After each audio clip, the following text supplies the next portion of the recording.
Om Swastiastu. Assalamualaikum warahmatullahi wabarakatuh. Salam sejahtera untuk kita semua. Salam Namo Buddhaya. Ya anak-anak sekalian yang Ibu cintai, yang Ibu sayangi.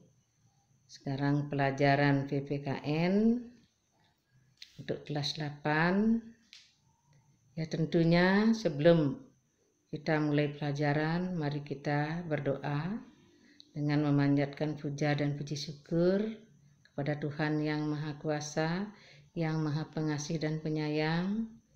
Semoga kita senantiasa diberkati kesehatan, lahir batin, panjang umur, dan kesuksesan, sehingga kalian memiliki masa depan yang baik, sukses dalam belajar, dan penuh disiplin.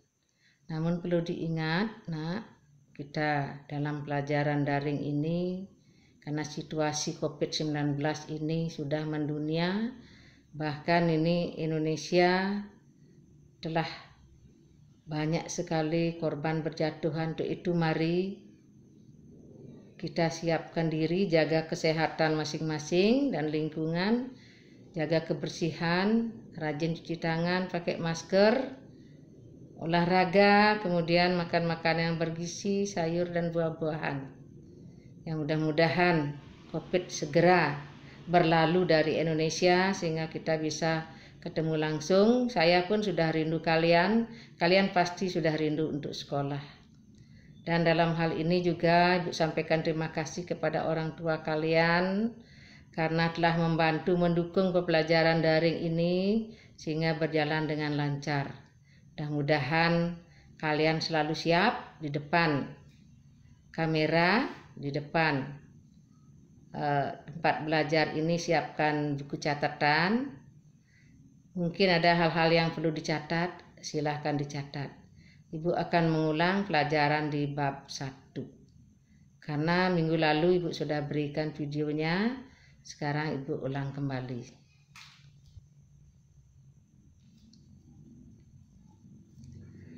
Nah, di bab 1 ini anak-anakku sekalian, ya tadi Ibu belum menyampaikan ya, kita ngabsen dulu ya sayang. Absen saja sesuai dengan nomor urut, ya di WA boleh, nomor urut 1 siapa, 2 dan seterusnya. Terima kasih. Untuk selanjutnya anak-anak yang Ibu cintai, Ibu banggakan, kita akan mengulang bab 1. Mungkin apa ada anak-anak yang mutasi ya, saya dengar ini ada perpindahan. Ya untuk itu Ibu perkenalkan dulu kembali nak. Nama Ibu Putu Suparmi SHMM. Ibu mengampu pelajaran PPKN kelas 7, 8, dan 9. Ibu tinggal di Denpasar, asli Denpasar, Bali. Oke, terima kasih nak. Kita mulai. Bab 1, kedudukan dan fungsi Pancasila. Kita melihat ya, di dalam bukumu sudah ada juga sumber belajar, kemudian di internet juga ada. Nah, sekarang Ibu akan memberikan tujuan pembelajaran. Adapun tujuan pembelajaran di sini adalah 1, supaya kita bisa mensyukuri kedudukan, fungsi, dan arti penting Pancasila. Yang kedua, menghargai arti penting Pancasila sebagai dasar negara dan pandangan hidup bangsa. Yang ketiga, mengetahui dan mengamalkan nilai-nilai Pancasila sebagai dasar negara dan pandangan hidup. Yang keempat, mengetahui dan melakukan berbagai perilaku yang sesuai dengan nilai-nilai Pancasila dalam berbagai segi kehidupan.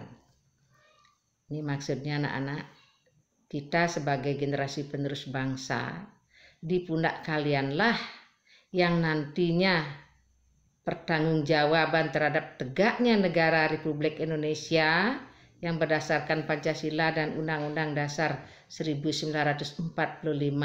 Untuk itu Ibu berharap dengan sungguh-sungguh belajar yang baik sehingga kalian diharapkan ke depan menjadi pemimpin bangsa ini. Untuk itu baik sebagai rakyat, sebagai masyarakat, sebagai siswa, sebagai lembaga ya, organisasi lembaga-lembaga yang ada di Indonesia semuanya harus taat aturan sesuai dengan apa nilai-nilai yang tercantum di dalam Pancasila. Pancasila itu perlu dipahami, dihayati, dilaksanakan di dalam perilaku kita sehari-hari dan dilestarikan ya. Dan lingkungan kita berikan imbas supaya selalu berperilaku baik. Ya anak-anak sekalian. Kita lanjut. Nah, pembangunan di segala bidang ya, Pancasila dalam berbagai segi kehidupan.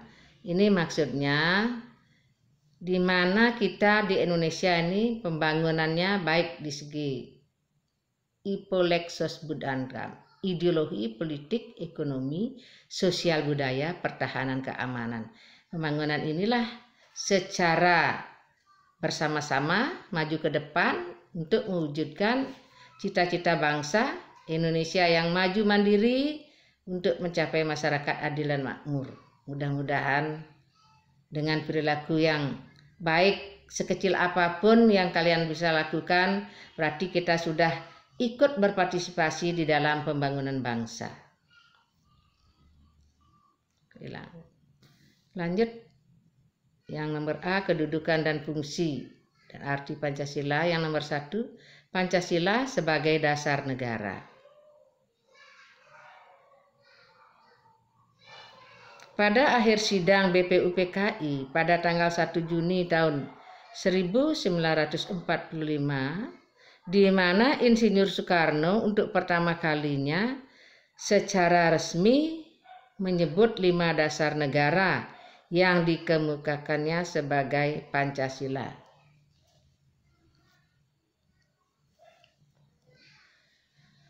Ya, Pancasila sebagai dasar negara. Pancasila menjadi norma dasar atau kaidah negara yang fundamental. Ini fundamental, dasar yang kokoh. Kalau kita andaikan seperti bangunan, dasarnya harus kokoh sehingga bangunan itu kuat. Nah, kemudian hal tersebut dapat dilihat dalam pembukaan Undang-Undang Dasar Negara Republik Indonesia tahun 1945 alinea 4. Nanti kamu punya buku Undang-Undang Dasar 45, cari nanti. Ya. Kemudian yang kedua, Pancasila sebagai pandangan hidup bangsa. Pancasila sebagai pandangan hidup mengandung makna bahwa segala aktivitas sehari-hari bangsa Indonesia harus sesuai dengan nilai-nilai yang terkandung dalam Pancasila. Kalau kita perhatikan, kita ingat bahwa Pancasila itu masing-masing sila itu mengandung nilai-nilai. Kelima sila itu ada 45 butir nilai-nilai yang perlu kita pahami, kita jadikan pedoman di dalam bertingkah laku, dan juga kita lestarikan secara terus-menerus. Nah, ini kita lihat yang ketiga, Pancasila sebagai kepribadian bangsa. Ini kan anak-anak melihat ini berbagai macam budaya, adat istiadat yang termasuk pakaiannya ini. Ya inilah kebinekaan ini yang merupakan kekayaan hasanah budaya bangsa kita yang kita banggakan, sehingga sampai turis-turis asing itu tertarik karena budaya kita yang unik. Sampai orang-orang asing itu heran, kenapa bangsa Indonesia yang begitu beraneka ragam suku, adat istiadat yang berbeda, agama yang berbeda, kenapa bisa bersatu? Bangsa Indonesia itu hebat. Nah, marilah pujian ini supaya betul-betul kita pahami, kita laksanakan, mari kita bersatu dalam kebinekaan. Jangan perbedaan budaya ini dijadikan ya kita tidak akur dan lain sebagainya. Bhinneka Tunggal Ika, berbeda-beda namun tetap satu, bangsa Indonesia. Bahasa kita juga bahasa Indonesia, bertanah air satu, tanah air Indonesia. Nah, Pancasila sebagai kepribadian bangsa memberikan corak dan ciri yang khas bagi Indonesia dan menjadi pembeda dengan bangsa lain. Bangsa lain tidak memiliki Pancasila. Kita itu luar biasa, ya. Pemimpin-pemimpin bangsa dari dulu dipercaya oleh negara-negara lain, terutama di PBB. Nah, kemudian yang keempat, Pancasila sebagai perjanjian luhur rakyat. Pancasila sebagai perjanjian luhur merupakan suatu perjanjian yang disepakati bersama oleh seluruh rakyat Indonesia dan harus diamalkan serta dilestarikan. Ya, karena kita sudah ikrarkan, kita junjung tinggi, mari kita pelihara bersama dengan baik sehingga negara kita kuat. Yang kelima, Pancasila sebagai sumber dari segala sumber hukum. Jadi sini ada timbangan, ya, simbol daripada penegakan hukum. Siapa yang tergolong sebagai penegak hukum? Biar kalian tahu. 1. Polisi, 2. Jaksa, 3. Hakim, 4. Pengacara atau advokat. Nah, siapa tahu kalian punya cita-cita untuk jadi salah satu karyawan ini, pegawai daripada penegak hukum. Sungguh-sungguhlah belajar, nanti cari jurusan hukum, banyak jurusan, biar kalian bisa membentengi bangsa kita ini taat hukum.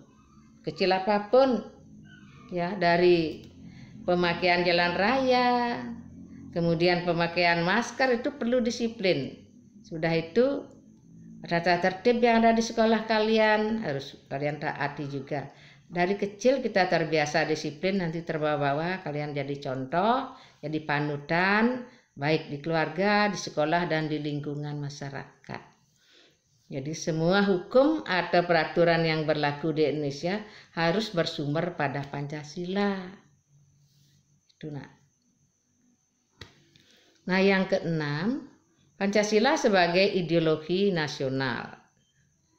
Jadi Pancasila sebagai ideologi nasional merupakan sistem nilai yang ideal, yang dicita-citakan dan diyakini kebenarannya. Untuk itu diwujudkan dalam kehidupan bermasyarakat, berbangsa, dan bernegara di Indonesia. B. Arti penting Pancasila sebagai dasar negara dan pandangan hidup. Berikut arti penting Pancasila sebagai dasar negara dan pandangan hidup bagi bangsa Indonesia. 1. Membentuk identitas atau jati diri bangsa Indonesia.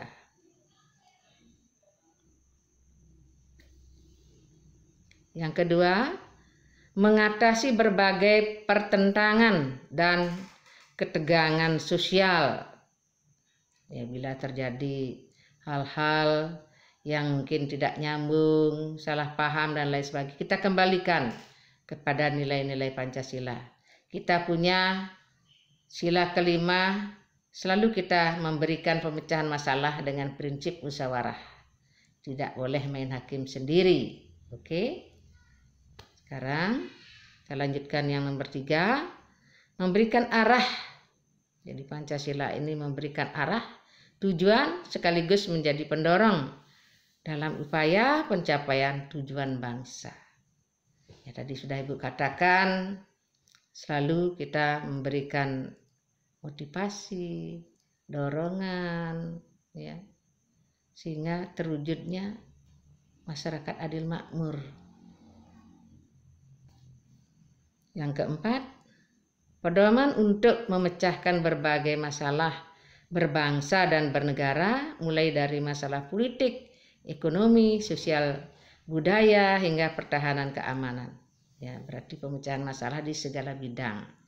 Kalau ada yang bermasalah di bidang keamanan, kita sudah punya TNI, Polri, ya.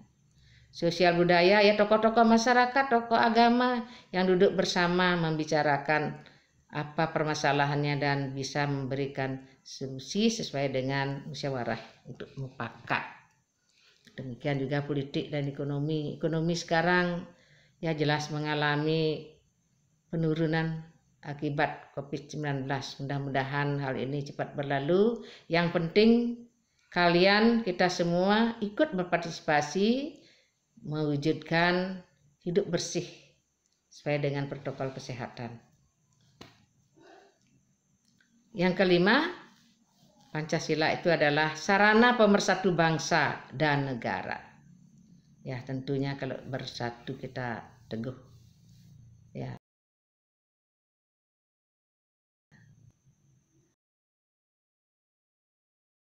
Menempatkan manusia dalam keluhuran harkat dan martabatnya sebagai Tuhan yang Maha Esa.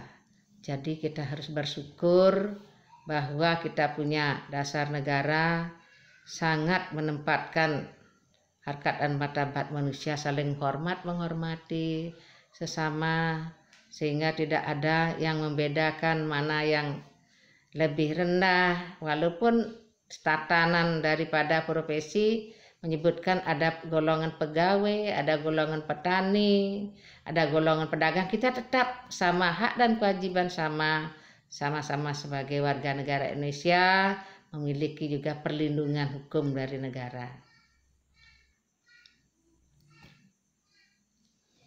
Ya, ini kita sampai kepada sila pertama, ketuhanan yang Maha Esa.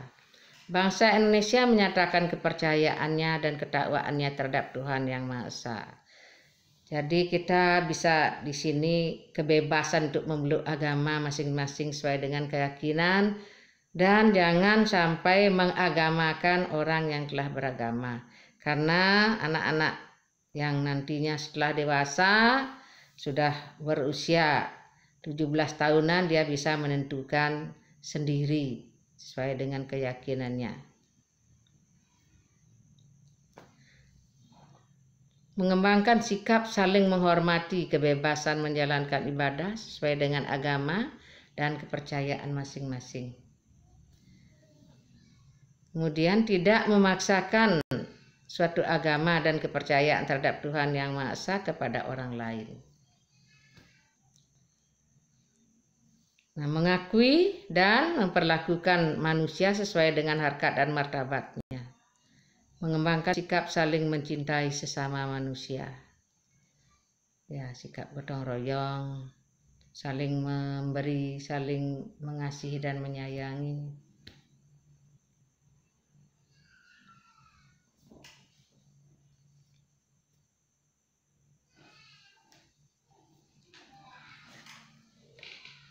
Ya, anak-anakku sekalian, demikian yang Ibu sampaikan. Kamu silahkan menyimak dengan baik, biar sediakan di catatan kamu diringkas dengan baik. Nanti hasil ringkasanmu masukkan ke Google Classroom, difoto di sana, biar pemahamanmu lebih bagus. Oke? Ya, anak-anak, Ibu jelaskan sedikit. Kamu sudah punya buku juga sumber belajar di samping internet. Di dalam buku kamu, buku PR pegangan kamu, Ibu lihat itu ada uji kompetensi 1, uji kompetensi 2, uji kompetensi 3, ada ulangan harian. Ya, setelah satu bab itu ada ulangan harian.